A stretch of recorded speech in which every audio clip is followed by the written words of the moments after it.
BBC Urdu کے programme سیربین میں خوش آمدید. ہمارے لندن اسٹوڈیو سے میں ہوں شفیع نقوی جامعی. نوبل امن انعام ملالہ کے نام. بہبود اطفال کے بھارتی علمبردار کیلاش ستیارتھی بھی امن انعام کے شریک. Nobel Peace Prize for 2014 is to be awarded to Kailash Satyarthi and Malala Yousafzai. عالمی ادارہ صحت کا انتباہ کہ دنیا بھر میں 10,000 لوگ ایبولا وائرس سے متاثر ہو سکتے ہیں.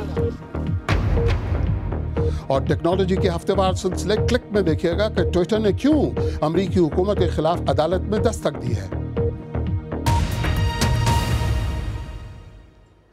ایک مسلمان تو دوسرا ہندو، ایک پاکستانی تو دوسرا ہندوستانی، ایک کا نام ملالہ یوسفزئی اور دوسرا کیلاش ستیارتھی، لیکن قدر مشترک یہ کہ دونوں نے اس سال کا نوبل امن انعام مشترکہ طور پر پایا اور دونوں کی جدوجہد کا مرکز بچوں کی تعلیم اور فلاح و بہبود رہا. سب سے کم عمری میں نوبل انعام جیتنے والی ملالہ یوسفزئی اب ڈاکٹر عبدالسلام کے بعد نوبل انعام پانے والی دوسری پاکستانی ہیں. وہ کہ پاکستان اور بھارت کشمیر کی سرحدوں پر ایک دوسرے کے در پے ہیں، لیکن کیا امن کا یہ انعام باہمی امن بپا کر سکے گا؟ اس سے پہلے کہ اس کا جواب آئے، ایک نظر ملالہ یوسفزئی کے سفر پر خالد کرامت کے ساتھ. ایک چھوٹی سی بچی، لیکن خواب بڑے. خواہش بس اتنی کہ ہر بچی کو تعلیم ملے. ایک ایسے وقت میں یہ خواب جب طالبان سوات میں عروج پر تھے اس بچی کو بھاری پڑا.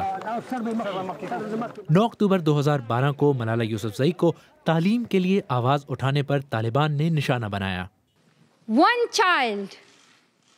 ایک بچہ، ایک ٹیچر، ایک کتاب اور ایک قلم دنیا بدل سکتا ہے. ملالہ یوسفزئی کی اقوام متحدہ میں تقریر نے سب دل جیت لیے. وہ طالبان کے حملے کے باوجود اپنے مشن پر قائم رہیں.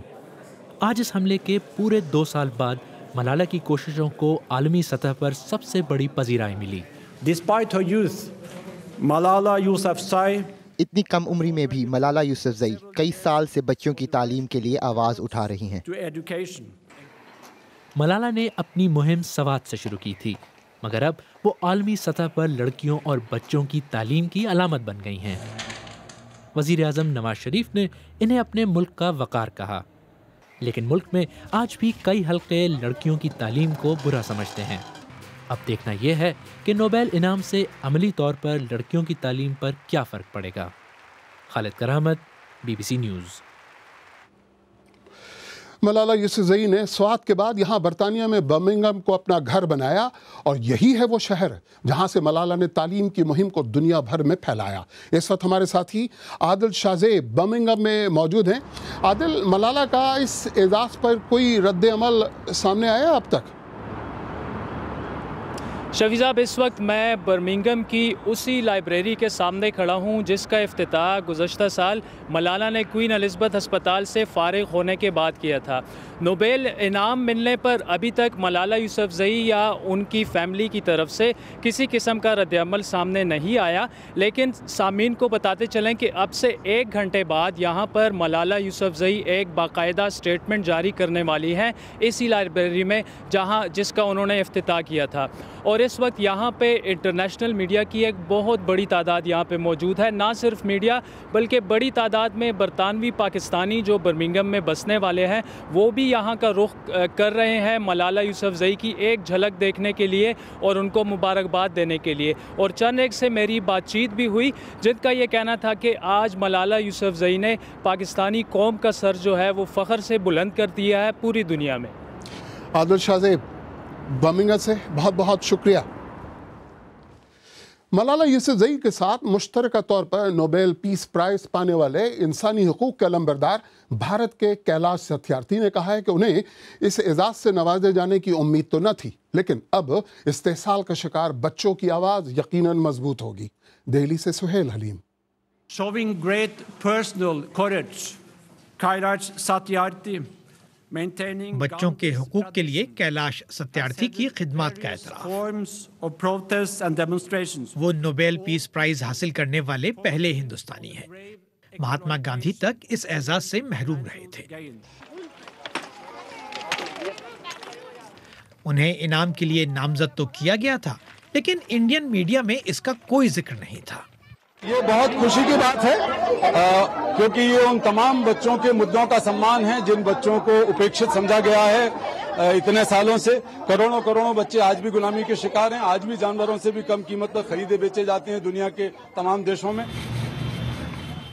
انڈیا میں آج بھی لاکھوں بچے اسکول جانے کے بجائے گھروں، دکانوں اور فیکٹریوں میں کام کرتے ہیں۔ اس اعزاز سے انہیں ان کا بچپن لوٹانے میں مدد مل سکتی ہے۔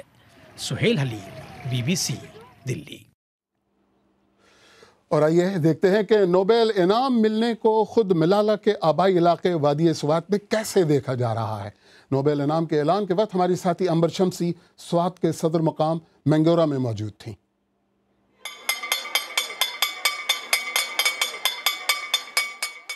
میں اس وقت یونین کونسل کمبر میں ضلع سوات میں موجود ہوں۔ یہ ملالہ یوسفزئی کا آبائی ضلع ہے۔ جن مشکلات کا ملالہ کو سامنا تھا، شاید کچھ حد تک اس اسکول کو بھی اسی قسم کی کچھ مشکلات کا سامنا کرنا پڑا تھا۔ طالبان نے اس اسکول پر قبضہ کیا تھا اور کچھ ٹیچرز نے مجھے یہی بتایا تھا کہ ان کو چھپ چھپ کر برقعے میں آنا پڑا تھا تاکہ وہ بچیوں کو پڑھا سکیں۔ بلکہ جب طالبان کا قبضہ یہاں تھا تو اس اسکول کو جزوی طور پر نقصان بھی پہنچا تھا۔ کچھ غیر سرکاری تنظیموں کی وجہ سے اس اسکول کو دوبارہ سے تعمیر کیا گیا، لیکن ابھی بھی مشکلات ضرور ہیں۔ کچھ کلاسیں ایسی ہیں جن میں فرنیچر موجود نہیں ہیں۔ میں نے اسکول میں پڑھنے والی کچھ بچیوں سے پوچھا کہ ملالہ یوسفزئی کو جو بین الاقوامی شہرت حاصل ہے اس کے بارے میں ان کا کیا خیال ہے۔ ہم سب کی خواہش ہے کہ ہم ملالہ کی طرح بنیں۔ ملالہ پر حملے کے بعد بچیوں کی تعلیم میں شرکت کی شرح میں اضافہ ہوا ہے اور اسکولوں میں جگہ کم پڑ گئی ہے۔ جو لوگ ڈرتے ہیں وہ اپنی بچیوں کو اسکول نہیں بھیجتے، لیکن جو والدین چاہتے ہیں کہ ان کی بچیاں ملالہ جیسی بنیں، وہ کسی خوف کے بغیر اپنی بچیوں کو اسکول بھیجتے ہیں۔ گورنمنٹ پرائیویٹ ہائی اسکول کی کچھ بچوں کو تو فخر محسوس ہے ملالہ یوسفزئی پہ، لیکن حال ہی میں DJISPR نے اعلان کیا تھا کہ انہوں نے ملالہ کے کچھ حملہ آوروں کو گرفتار کر لیا ہے۔ مینگورہ سے امبر شمسی کے بعد اسی موضوع پر بات کرنے کے لیے ملالہ کے آبائی علاقے سوات سے میرے ساتھ براہ راست موجود ہیں باچا خان فاؤنڈیشن سے منسلک تجزیہ کار اور مصنف ڈاکٹر خادم حسین۔ ڈاکٹر خادم حسین صاحب، ملالہ کو یہ ایوارڈ ملنا پاکستان، خیبر پختونخوا اور قبائلی علاقوں میں جاری صورتحال کے تناظر میں کیسا ہے؟ مجھے لگتا ہے کہ جس طرح لوگ اس کو دیکھ رہے ہیں یا جس طرح یہ پورا بیانیہ ہے، تاریخ کا جو بیانیہ اب تک بنا ہے، میرا خیال یہ ہے کہ اس بیانیے کی تبدیلی کا اس سے بڑا گہرا تعلق ہے۔ مجھے لگتا ہے کہ اس نوبیل امن انعام کی وجہ سے تاریخ کی جس سائٹ پہ، جس فینس پہ لوگ کھڑے تھے، اب شاید وہ تاریخ کے اس فینس پہ کھڑے ہیں جس کو تہذیب کہا جاتا ہے۔ تو یہ دراصل نہ صرف یہ کہ ان کے لیے ایک فخر کا مقام ہے، ان کے لیے تاریخی لمحے کا مقام بھی ہے۔ تو خادم حسین صاحب، ملالہ یوسفزئی پر حملے کے فوراً بعد یہ بھی ہوا کہ سوات میں خواتین میں عدم تحفظ کا ایک احساس پیدا ہوا تھا، تو کیا اب یہ انعام ملنے کے بعد تعلیم اور تحفظ میں کوئی عملی مدد ملنے کا امکان ہے؟ دیکھیں، اب اگر آپ اس کو ذرا غور سے دیکھیں تو ملالہ یوسفزئی جس خواب کے لیے کھڑی ہو گئی تھی، ملالہ یوسفزئی جس مشن کے لیے کھڑی ہو گئی تھی، اس میں یہ تھا کہ یہاں دیس میں اس دھرتی کی حکمت عمل یا اس دھرتی کی جو حکمت ہے، دانش ہے، اس میں کون سے خواب پوشیدہ ہیں۔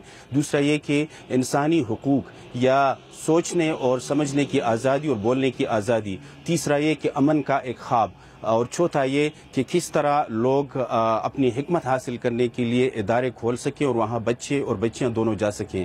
مجھے لگتا ہے کہ ملالہ کے اس انعام کی وجہ سے یہاں جو خواتین میں بالخصوص اور عمومی طور پہ جو عدم تحفظ کا احساس تھا، جس طرح میں نے پہلے عرض کیا، وہ عدم تحفظ کا احساس اب تحفظ کے احساس، تہذیب کی فکر کے ساتھ جڑ گیا ہے۔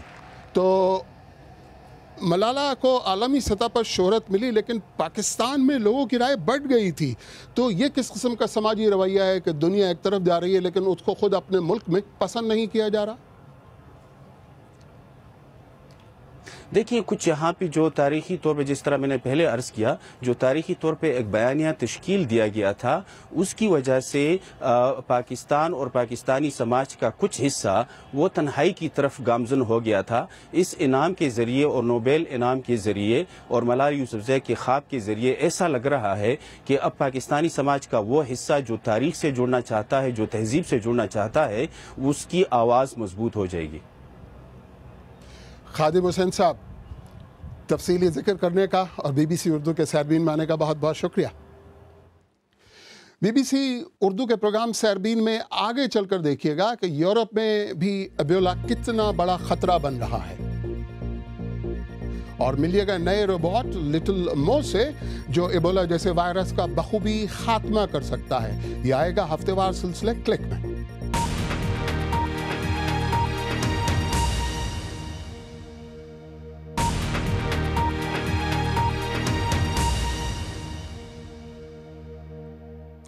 بی بی سی اردو کے پروگرام سیربین میں ایک بار پھر خوش آمدید. امریکہ اور برطانیہ کے کئی ہوائی اڈوں میں اب ایبولا وائرس سے متاثرہ علاقوں سے آنے والے لوگوں کی اسکریننگ کی جائے گی. عالمی ادارہ صحت کا کہنا ہے کہ بین الاقوامی کوششوں کے باوجود خدشہ ہے کہ ایبولا سے مزید 10,000 افراد متاثر ہوں گے. مغربی افریقہ میں متاثرہ ممالک میں صرف 1/4 مریضوں کے لیے ہسپتال میں بستر میسر ہیں. قندیل شام کی رپورٹ. عالمی ادارہ صحت نے خبردار کیا ہے کہ ایبولا کے وائرس نے 3 سب سے زیادہ متاثر ممالک یعنی گینی، لائبیریا اور سیئرا لیون کے دارالحکومتوں میں جڑیں پکڑ لی ہیں اور اب خدشہ ہے کہ ایبولا متاثرہ ممالک میں تیزی سے پھیل رہا ہے. ان ملکوں نے اس بیماری سے لڑنے کے لیے مزید امداد کی اپیل کی ہے. ایبولا سے اب تک 3,879 افراد ہلاک ہو چکے ہیں. ان میں 200 سے زائد متاثرین صحت کے کارکن ہیں. لائبیریا میں امریکی فوج سامان کے ساتھ پہنچ رہی ہے. اس کا مشن علاج کے مراکز کی تعمیر کرنا ہے جس کی فوری ضرورت ہے. امریکہ نے ایبولا سے نمٹنے کے لیے 3,900 تک اہلکاروں کو تعینات کیا ہے. افریقہ میں ایک نئی تجرباتی ویکسین کی آزمائش تیزی سے کی جا رہی ہے. جیسے جیسے بین الاقوامی سطح پر ایبولا کے خدشات بڑھ رہے ہیں، مغربی ممالک میں بھی پریشانی بڑھ رہی ہے کہ کیا وہ اس وبا سے نمٹنے کے لیے تیار ہیں یا نہیں. اسپین میں ایک متاثرہ نرس اب بھی اپنی زندگی کے لیے لڑ رہی ہے اور اس کے ساتھ رابطے میں آنے والے درجنوں افراد کو کوارنٹین کیا گیا ہے یا ان کی نگرانی کی جا رہی ہے. برطانوی حکومت نے حال ہی میں اس فیصلے کا دفاع کیا ہے کہ متاثرہ ملکوں سے برطانیہ داخل ہونے والے افراد کی اسکریننگ میں اضافہ کیا جائے. قندیل شام، بی بی سی نیوز. اقوام متحدہ کے مطابق شام کے شہر کوبانی میں 700 کے قریب افراد پھنسے ہوئے ہیں جن میں سے اکثریت ضعیف لوگوں کی ہے. کچھ اطلاعات کے مطابق دولت اسلامیہ نے کردوں کے ہیڈ کوارٹر پر قبضہ کر لیا ہے لیکن ایک شامی کرد افسر نے اسے غلط قرار دیا. 3 ہفتوں سے کوبانی میں دولت اسلامیہ اور کردوں کے درمیان جنگ جاری ہے. شمالی کوریا کے رہنما کم جونگ ان حکمراں پارٹی کی سالگرہ کی تقریبات میں نظر نہیں آئے. انہوں نے گزشتہ 2 ہفتوں میں اعلیٰ سطح کی 2 تقریبات میں شرکت نہیں کی جس کی وجہ سے یہ قیاس آرائیاں زور پکڑ رہی ہیں کہ وہ سخت بیمار ہیں یا حکمرانوں میں اقتدار کی رسہ کشی ہو رہی ہے. برطانیہ کے ایک پولیس اسٹیشن میں آج صبح خاص مہمان آیا. ایک گھوڑے کا بچہ سیکیورٹی کو نظر انداز کر کے چیشر پولیس اسٹیشن چلا آیا جس پر ایک پولیس افسر نے مذاقاً کہا کہ ہم ہر قسم کے مہمان کا استقبال کرتے ہیں. ہماری ویب سائٹ bbcurdu.com پر اس وقت جو خبر سب سے زیادہ پڑھی جا رہی ہے وہ ہے پاکستان اور آسٹریلیا کے درمیان دبئی میں ہونے والا ایک روزہ کرکٹ میچ جس میں پاکستانی بیٹنگ کا آغاز تو بہتر ہوا لیکن پھر دھڑا دھڑ وکٹیں گری. ملالا یوسفزئی کو امن کا نوبیل انعام ملنے کی خبر بھی خوب پڑھی جا رہی ہے. اور ملالا یوسفزئی کے نوبیل انعام جیتنے کے حوالے سے آئیے ایک نظر سوشل میڈیا پہ بھی ڈالیں. عدنان لکھتے ہیں مبارک ہو ملالا، آپ نے اور آپ کے والد نے بدترین حالات میں درندوں کا مقابلہ کیا. مولانا فقیر محمد کا کہنا ہے کہ جب ہر داڑھی والا شخص آپ کو طالبان نظر آئے اور اوباما آپ کا آئیڈیل ہو تو نوبیل انعام آپ کا حق بن جاتا ہے. اور عامر لکھتے ہیں ملالا سے نفرت کرنے والوں برداشت کرو، ابھی تمہیں کئی مزید وار برداشت کرنے ہیں. ہوا نا نہلے پہ دہلا. آپ بھی اگر اپنی رائے دینا چاہیں تو ہمارے فیس بک صفحے پر رائے دے سکتے ہیں. ایبولا وائرس کو ختم کرنے کے لیے اب ایک روبوٹ بھی میدان میں اتارا جا سکتا ہے اور مائکروسافٹ نے ورچوئل کھیلوں کو ایک نئی بلندی پر پہنچایا. دیکھیے technology weekly round up click پیش کر رہے ہیں جاوید سومرو.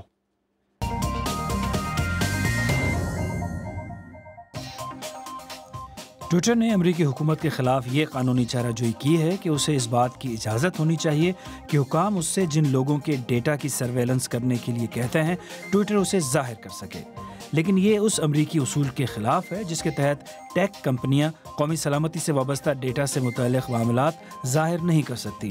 ٹویٹر کا کہنا ہے کہ یہ اس کے آزادی اظہار کے آئینی حق کی خلاف ورزی ہے۔ جہاں ایک طرف ایبولا وائرس سے مغربی افریقہ میں ہلاکتوں کا سلسلہ جاری ہے، وہیں امریکی ریاست ٹیکساس میں قائم ایک کمپنی نے ایک پروٹوٹائپ روبوٹ متعارف کرایا ہے جو اس خطرناک وائرس سے مقابلے میں اسپتالوں کی مدد کر سکتا ہے۔ لٹل مو کے نام سے بنایا گیا یہ جراثیم کش روبوٹ یو وی شعاعیں خارج کر کے کمرے میں موجود تمام مہلک جراثیم کو ختم کر دیتا ہے۔ کیا آپ اپنا ذاتی ہولوڈیک چاہتے ہیں؟ مائکروسافٹ ریسرچ کے نئے پروجیکٹ کے پیچھے یہی خیال ہے۔ اس پروجیکٹ کا نام روم الائیو رکھا گیا ہے۔ اس میں کھلاڑی پروجیکٹر اور کنیکٹ کی مدد سے ورچوئل چیزوں، مخلوقات اور ماحول سے انٹریکٹ کر سکتے ہیں۔ اس جھلک میں دو کھلاڑی ایک خیالی مخلوق کے ساتھ ایک ہی وقت میں اپنے اپنے انداز سے انٹریکٹ کر رہے ہیں۔ لیکن ٹھہریے، فی الحال آپ اسے خرید نہیں سکتے۔ اسے اس خیال سے بنایا گیا ہے کہ کیا ممکن ہو سکتا ہے۔ اور آخر میں یہ کہ توشیبا نے ایک ایسا روبوٹ بنایا ہے جو خصوصی طور پر بنائے گئے ہاتھوں کی مدد سے جاپانی اشاروں کی زبان میں بات کر سکتی ہے۔ یہ روبوٹ 40 سے زیادہ موٹروں کی مدد سے سادہ انداز سے خوش آمدید کرتی ہے، لیکن توشیبا چاہتا ہے کہ وہ زبان سمجھنے اور بولنے کے قابل بھی ہو تاکہ وہ ایک دن کمپنی کی ریسیپشنسٹ بن سکے۔